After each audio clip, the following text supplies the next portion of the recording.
Esta noche en la entrevista del día nos acompaña el abogado de Inmune, Rodrigo Varela. Buenas noches, bienvenido, ¿cómo está? Muy buenas noches. Se conoce un caso acá en la región del Biobío de Sandra Cuevas, una médico que había entregado, por ejemplo, el año 2012, tengo entendido que más de 10.000 licencias médicas, y finalmente se logró sancionar por parte de la superintendencia con la suspensión de entrega de licencias médicas por parte de ella en 30 días y además un pago de alrededor de 700.000 pesos, ¿no es cierto?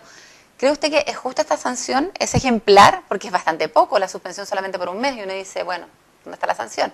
Ya, efectivamente, como tú dices, acá se ha interpuesto una sanción por parte de la superintendencia de 30 días sin emitir licencias médicas y el pago de una multa que va aparejada de acuerdo a lo que establece la ley 20.585 sobre uso y otorgamiento de licencias médicas. Ahora hay que hacer una diferencia. Esa sanción es una sanción que va en el ámbito administrativo. Y por el otro lado, existe al día de hoy una denuncia en el año 2012 que interpuso también la Superintendencia de Seguridad Social, pero en Santiago, en la Fiscalía Centro Norte, en donde se denunció a los 150 médicos que más licencias médicas emitían a lo largo del país. Y esa lista estaba encabezada por esta facultativa de médicos, en el cual en esa oportunidad se daba como dato que habría emitido 12.000 licencias médicas ese año. ¿Cuál es el promedio que tiene uno entre el promedio se ha señalado la propia superintendencia dice relación a 300 a 600 licencias médicas anuales. Por tanto, vemos que hay una desviación o una emisión absolutamente desacorde con lo que debiese ser el regular de la emisión de licencias médicas. Pero lo importante acá también es señalar que la sanción administrativa que se le ha interpuesto a la médica Alejandra Cuevas dice relación con una falta evidente de fundamento médico. Y eso es muy relevante porque al haber una falta evidente de fundamento médico y que es reiterada, lo que hace presumir es que podría existir entonces una falsedad en la emisión de licencias médicas, lo que constituiría entonces sí un delito, y que es lo que en estos momentos se está investigando en la Fiscalía, y por lo cual nosotros estamos al día de hoy tratando de recolectar toda la información posible para efectos de... O sea, son dos procedimientos en paralelo. Uno es la sanción administrativa y el otro lo que se está llevando a cabo ahora en la Fiscalía, donde ahí las penas, ¿a cuánto pueden acceder más o menos? Exactamente, como bien tú dices, son dos investigaciones paralelas. Y las penas que llevan arriesgadas en el ámbito penal son penas que van de 61 días a 3 años de cárcel, las que pueden cumplirse de manera efectiva. Pero todavía no tenemos ningún médico que haya pasado ni siquiera una noche en la cárcel, ¿no es cierto?, por emisión de licencias médicas falsas. Sí. Hay un caso. Sí, hay ¿Cuál? casos. Nosotros desde el año 2011 que venimos ya trabajando en esto, hemos condenado a más de 16 médicos. Hemos tenido médicos como el caso de Ismael Miranda, un médico que estuvo más de 541 días preso por emitir licencias médicas falsas.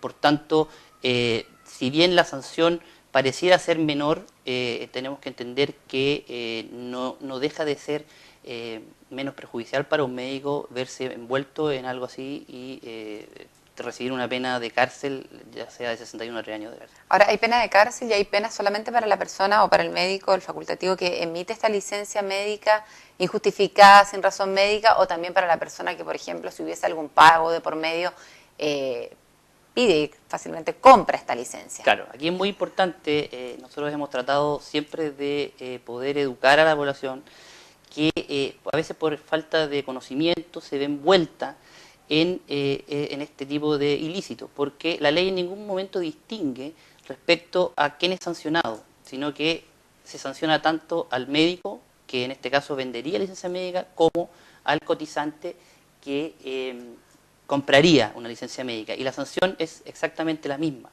Nosotros hicimos el año pasado, acá en la región de Concepción, en la octava región, una encuesta de percepción del delito.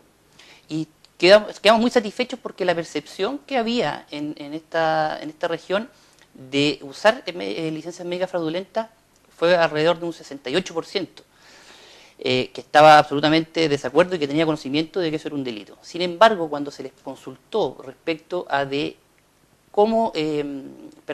les consultó si es que creían que la responsabilidad era solo del médico o si también ellos se podían ver involucrados, casi la mayoría de las personas creían que la responsabilidad es solo del médico. Y eso es muy importante recalcar, la ley no distingue y la responsabilidad es tanto como para el médico como para el afiliado que compra. Hablemos un poco de los números, de las cifras. ¿Cuánto es el porcentaje que se entrega de licencias médicas o si es que ha aumentado este porcentaje en el último año acá en la región del Biobío y cuál es el área donde más se presentan licencias médicas? Sí, mira, a lo largo del país las licencias médicas han aumentado, sin duda. Acá en la octava región es la segunda región con mayor tasa de emisión de licencias médicas después de la región metropolitana. Está alrededor de un 8% a nivel país. Ha aumentado en un 12,33% de licencias médicas, lo que es bastante alto si lo comparamos con la comunidad activa, que ha crecido solo en un 4%. Ahora, si llevamos esto a los rubros en general, tenemos que se hizo un análisis, la propia superintendencia da una estadística en que ha aumentado en el rubro del transporte en un 21%, también en el rubro de la construcción cerca de un 41%. Y por contrario, Sensu ha bajado bastante en el área de la minería y en el área de la industria. Claro. Pero uno se explica por qué aumenta, por ejemplo, la construcción y en el rubro de transporte tiene que ver también quizás con el trabajo agotador que dicen sufrir los choferes o bien las labores físicas que realiza alguien en la construcción o no saben si es que un estudio, Mira, un estudio de cabalidad de qué tipo de licencia estamos hablando. La verdad es que eso está en etapa de estudio, porque ha ido variando y eso estamos en pleno estudio. Pero también habría que preguntarse si es que son licencias médicas reales, quizá hay alguna deficiencia en esos dos rubros también. Exactamente, y no me cabe duda que existe. También, por ejemplo, podemos hacer un paralelo en que el año pasado también se dio un estudio en que había una gran cantidad y había un aumento impresionante de licencias médicas psiquiátricas. Y nosotros siempre estuvimos de acuerdo en que el problema de las patologías psiquiátricas es un problema que está absolutamente vigente al día de día.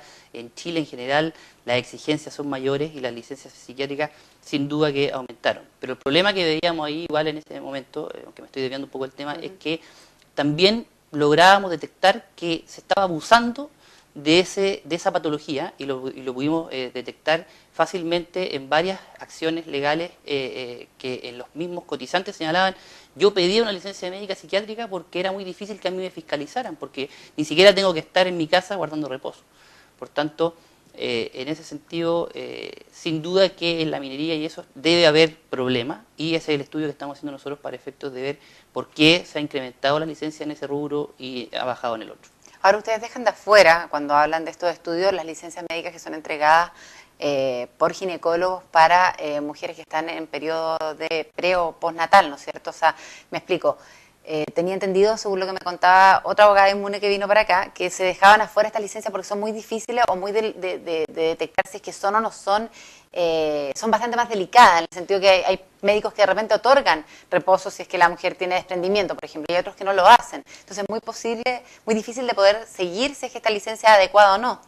Sin duda, las personas por ley que están facultadas para otorgar licencias médicas son el médico cirujano, médico dentista y la matrona. En este caso que tú me señalas, sin duda es un tema muy delicado, que nosotros siempre lo hemos tratado de esa forma. Todo lo que tenga relación con la maternidad es un tema que es muy delicado. Creemos que fue una excelente iniciativa el hecho de haber aumentado a 6 meses el postnatal. ¿Disminuyeron las licencias médicas tras eso? No. De un gran volumen se disminuyó, porque se hizo mucho menos necesario que las madres tuviesen que estar solo 3 meses con los hijos. Incluso podríamos pensar que hay países desarrollados que tienen mucho más tiempo incluso de postnatal parental. Pero esta sola reforma, este solo cambio de 6 meses, produjo realmente un cambio muy importante y reducción en las licencias médicas de ese tipo. Y por último, la empresa, ¿cómo puede detectar que sus trabajadores o que está habiendo una entrega de licencias médicas que podrían ser fraudulentas o bien que no son adecuadas? Mira, nosotros venimos trabajando ya hace más de 1 año y medio con empresas en la cual nosotros prestamos asesoría sobre todo para el buen uso de la licencia médica. Hacemos relatorías y nos encontramos día a día con que las propias personas hacen denuncias de estar cansadas de que sus propios compañeros estén abusando del sistema, estén con licencias médicas, entre comillas, falsas, porque se encuentran trabajando en otro lado. Asimismo, nosotros tenemos un canal de denuncia en la página inmune.cl, donde nosotros recibimos no solo denuncias, sino que además todo tipo de consulta para que se nos pregunte cómo poder, por ejemplo, apelar a un rechazo de una licencia médica o todos los pasos siguientes para poder que se le pague su licencia médica.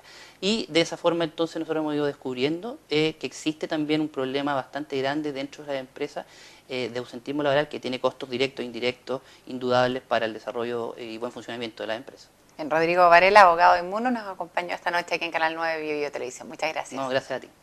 Vamos a hacer un breve corte en Noticias Central y ya regresamos.